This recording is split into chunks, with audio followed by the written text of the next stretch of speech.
Tonight, I tell you, you have passed the final test. Not by force, not by pleading, but by quiet certainty, you have crossed the invisible threshold. You have dared to claim against all appearances that you already are what you desire to be. And because you have persisted, because you have refused to bow before the evidence of the senses, heaven is now ready to bless you. The final test was never something outside of you. It was not a trial of strength, nor a contest of wit or endurance against the world. The real test was an invisible one, a silent battle waged within the chambers of your own mind. It was whether you would believe in yourself when every appearance suggested otherwise.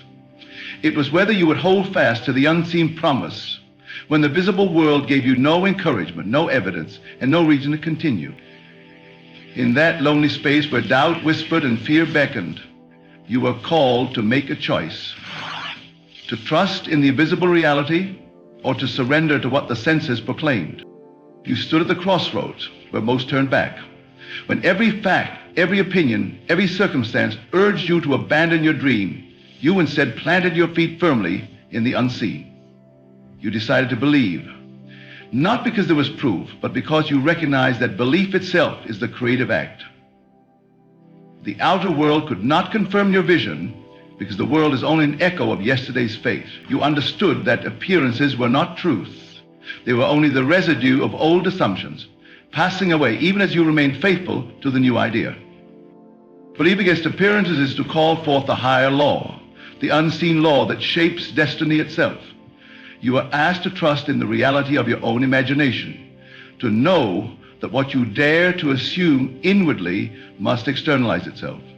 The final test required you to close your eyes to the evidence of lack, of delay, of opposition, and to see with the eye of faith alone. It demanded that you answer one question, again and again.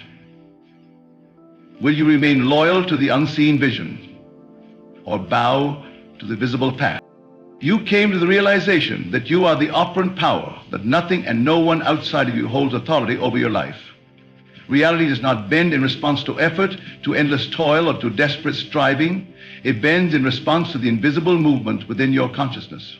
You understood that the state you occupy inwardly, what you accept as true of yourself and your world, is what determines the course of your outer life. Cease to look to circumstances for permission to feel secure, successful, or blessed.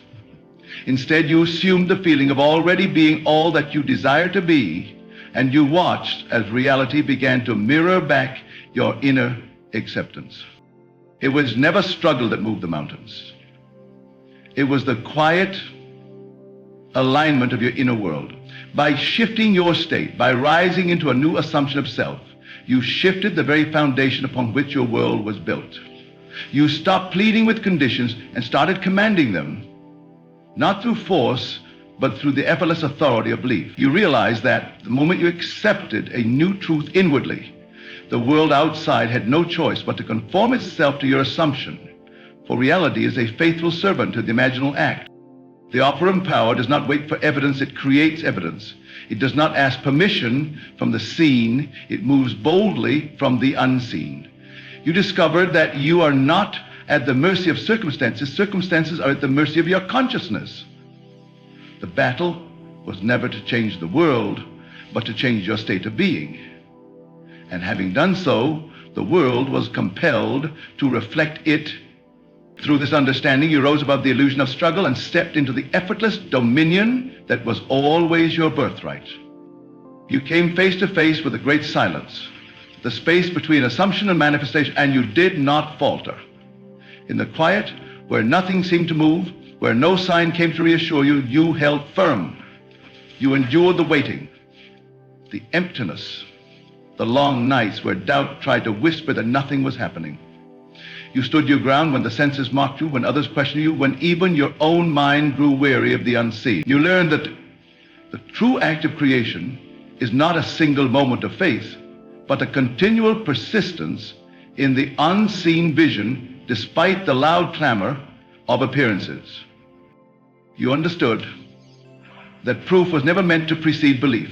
Proof follows faith as surely as the shadow follows the body. You chose not to require signs before moving forward. You chose instead to act and feel and live from the end, even when the end was nowhere to be seen. Every day, every moment, you persisted in your vision. You added weight and substance to it in the unseen realms, building a reality that must, by spiritual law, one day break through into form. The world taught you to doubt when you could not see, to question when you could not touch, but you learned a higher lesson, that the unseen is the true reality, and that it must prevail if only you remain loyal to it. You did not measure your progress by outward signs. You measured it by the strength of your inner conviction. Each act of persistence, each refusal to bow before the evidence of delay became a brick in the invisible structure of your future. In the unseen garden you tended, in silence and solitude, the harvest was already ripening beyond the sight of mortal eyes. The law is sure, and it is no respecter of persons. It responds only to the quality of your inner state, the persistent assumption you dare to hold regardless of outer evidence. You remained faithful to the unseen, clinging to the reality of your desire with unwavering trust. And because of this loyalty, the law must now fulfill itself. It is not a matter of hope or chance or luck. It is the certainty as fixed as the rising of the sun. The moment you accepted your desire as already yours, in feeling and belief, the wheels were set into motion, unseen but unstoppable. You understood that the law could not fail you, but only you could fail it. By wavering, by doubting, by returning to the old familiar state of lack. But you did not waver. You remained in the end. You made your dwelling place in the vision of fulfillment, and by spiritual law, the outer world must now mirror the inner world you faithfully occupied. The law moves without effort, without delay, with a precision greater than any human hand could orchestrate. In its people, circumstances, opportunities, and events in perfect harmony to outpicture your sustained assumption. It matters not how impossible it seemed, nor how long it appeared to take. The law knows no obstacles, no resistance, no barriers. It simply brings forth in visible form the seed you planted in consciousness. Having fulfilled your part by believing, by feeling, by living in the unseen reality, the law now fulfills itself without your striving. You are the cause, the world is the effect. What you have impressed upon your inner being must now be expressed in the world around you, for the unseen and the seen are not two realities, but one, differing only in degree of visibility. Heaven is not a distant realm beyond the stars, nor a reward postponed until after death. Heaven is consciousness itself, the state of fulfillment you have now entered through your assumption of the wish fulfilled. It is not a place you travel to. It is a state you awaken within. The moment you embraced your desire as real, the moment you felt its reality so deeply that it became more vivid than the evidence of your senses, you stepped into heaven. You moved from longing to having, from separation to union, not by journey through time or space, but by shift within your own awareness. You realize that heaven is a present reality, always available, waiting only for recognition. It is not given by favor nor withheld by judgment.